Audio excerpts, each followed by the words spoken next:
Assalamualaikum warahmatullahi wabarakatuh. Salam pramuka. Halo adik-adik, bagaimana kabarnya? Sehat-sehat bukan? Minggu ini Kak Yitno dan Kak Ari akan mengulas tentang skate panorama. Bagaimana skate panorama itu cara membuatnya adik-adik? Ikuti video berikut ini sampai tuntas. Pengertian peta panorama.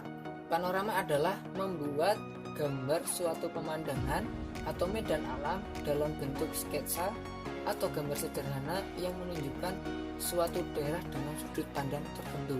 Jadi pada prinsipnya adalah kita dalam membuat peta panorama adalah membuat sketsa dari pemandangan yang kita lihat dengan sudut pandang tertentu.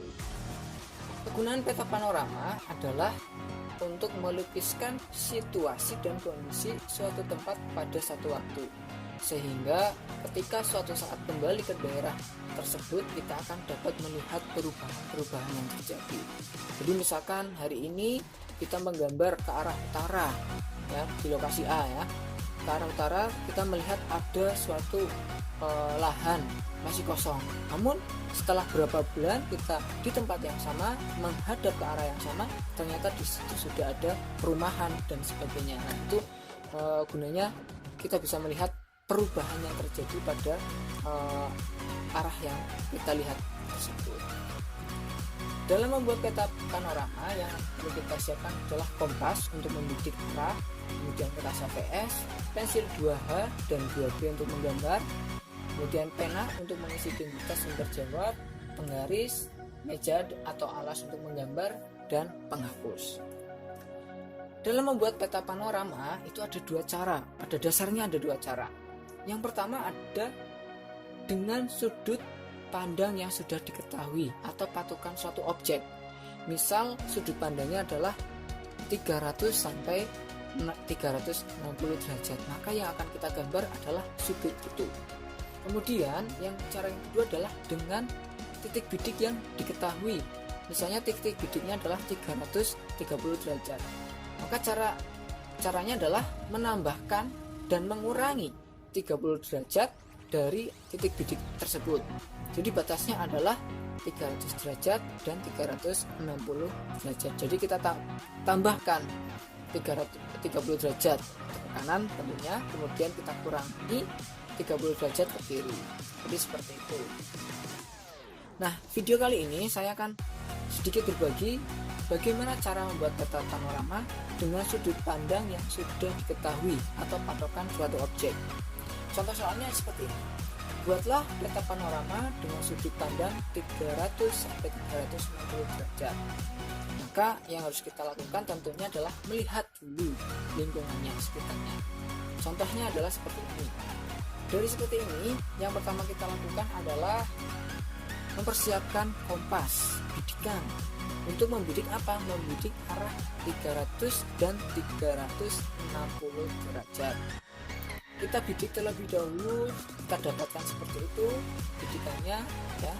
Nah, dari dua bidikan tersebut maka kita sudah ketahui bahwasanya batas yang kita gambarkan atau kita lukiskan adalah sudut yang terbentuk antara 300 derajat dan 360 derajat ya, atau yang saya beri kotak seperti ini. Jadi kita gambarkan hanya itu. Nah, bagaimana dengan kanan kirinya? Kanan kiri karena tidak masuk dalam batasnya maka kita tidak gambar seperti itu. Nah, kita dapatkan pemandangan atau daerah pandangnya seperti ini.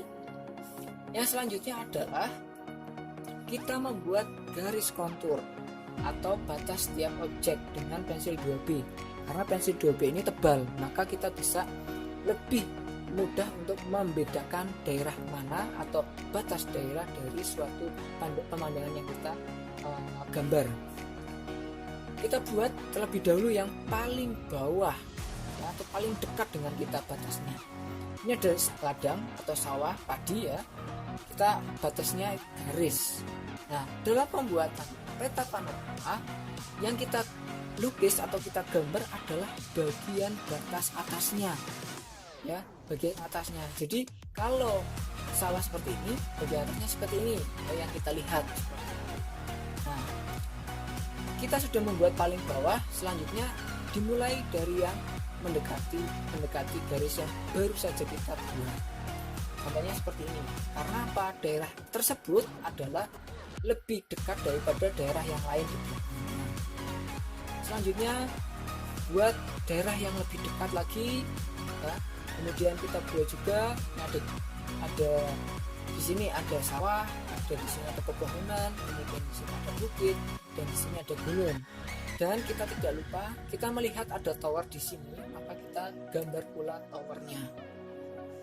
Nah, yang perlu diingat adalah bahwasanya ketika ada objek di sini, ada tower, ada perumahan di sini, maka kita nanti beri objek. Karena di sini kita hanya melihat objek seperti ini, maka yang kita gambar adalah objek seperti ini. Nah, kita dapatkan kontur yang seperti ini, maka selanjutnya adalah membuat garis arsiran dengan pensil 2B untuk jarak yang dekat dan membuatnya tebal. Kemudian untuk 2H untuk jarak yang cukup jauh. Karena apa? 2B dengan 2H itu berbeda tentunya. Kemudian yang perlu kita perhatikan lagi adalah kerapatan arsiran menandakan perbedaan jarak.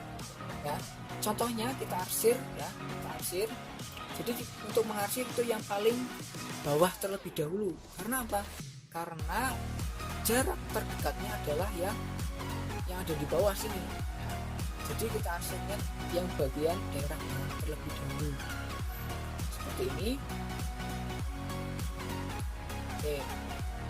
Ini ya, saya dulu pointernya. Misalnya membuatnya menggunakan pointer. Nah, misalnya. Jadi ini daerah atau arsiran yang di sini ini kan dekat, maka arsirannya adalah tebal. Semakin ke sini semakin menjauh, maka arsirannya semakin tipis. Kita bisa menggunakan pensil 2B di sini. Nah, yang harus kakak-kakak ingat juga adalah arsiran. Ya, arsiran. Karena kita di sini adalah sawah, maka arsirannya adalah mendatar. Nah, untuk kegunaan arsiran atau penggunaan arsiran nanti saya akan cantumkan materinya di bawah ya, supaya lebih singkat videonya. Kemudian setelah kita mengarsir yang paling bawah atau paling dekat, selanjutnya kita arsir yang sini. Ya, ini yang jaraknya cukup dekat lagi. Nah, di sini tadi kita lihat bahwasanya di sini adalah pepohonan. Untuk arsiran pepohonan itu adalah miring, bisa miring ke kanan atau miring ke kiri. Yang penting adalah miring. Saya contohkan seperti ini. Nah, kalau kakak-kakak lihat arsiran yang ada di sini yang di bawah dengan arsiran yang di sini itu berbeda. Karena apa? Jarak antara ini dengan ini berbeda. Ini jaraknya lebih jauh sehingga arsirannya diperrenggang seperti itu. Selanjutnya di sini kita melihat bukit. Kalau bukit itu mendekati lurus, ya, mendekati lurus. Nah, seperti ini, kurang lebih 10 derajat lah, tapi tidak perlu digunakan penggaris yang khusus derajat ya. Kita perkirakan saja intinya mendekati garis lurus. Nah, kalau kakak-kakak lihat arsiran yang di sini lebih renggang daripada di sini. Karena apa? Karena jarak antara pepohonan dengan bukit ini berbeda. Jaraknya jauh bukit daripada pepohonan yang ada di sini. Selanjutnya untuk arsiran gunung adalah tegak kakak-kakak. Ya. Nah, kakak-kakak bisa lihat arsiran di sini lebih renggang daripada yang bukit ini. Karena apa? Jarak gunung lebih jauh daripada bukit ini. Nah, itulah cara mengarsir di peta panorama. Nah, kakak harus pahami benar-benar jarak dan objek yang kita gambar. Selanjutnya adalah pemberian kode. Pemberian kode ini bisa menggunakan huruf atau angka. Tapi biasanya untuk pemberian kode ini menggunakan huruf. Dimulai dari A untuk jarak yang paling dekat dan seterusnya sampai jarak yang paling jauh. Untuk A saya beri kode untuk sawah, B untuk pepohonan, C untuk bukit, dan D untuk gunung, serta E untuk tower. karena tower kita sudah ada gambar di sini. Selanjutnya adalah penulisan laporan kakak.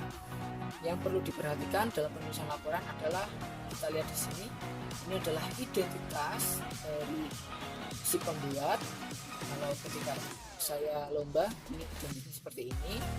Kemudian tanggalnya, kapan kita gambar, kemudian jam berapa kita gambar, dan di lokasi mana kita gambar, serta batas kanannya berapa, karena kita tadi menggambarnya 360, maka batas kanannya adalah 360, batas kirinya adalah 300 derajat. Kemudian pada kolom keterangan di sini kita tulis A sesuai dengan pengkodean ini. A adalah sawah padi, karena kita di sini tadi padi. Kemudian pepohonan untuk B, untuk C adalah Bukit Limpa Kulus, kemudian D adalah Gunung Slamet, dan E adalah tower telepon. Nah, yang tidak lupa yang harus dicantumkan adalah di sini kakak-kakak.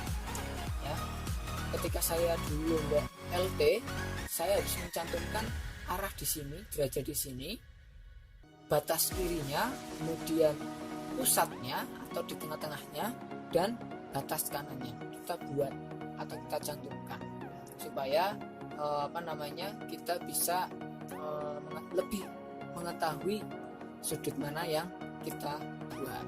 Seperti itu. Sangat mudah bukan adik-adik cara membuatnya, yaitu dengan kotak atau korek api yang dikasih benang di tengahnya, kemudian pakai kertas,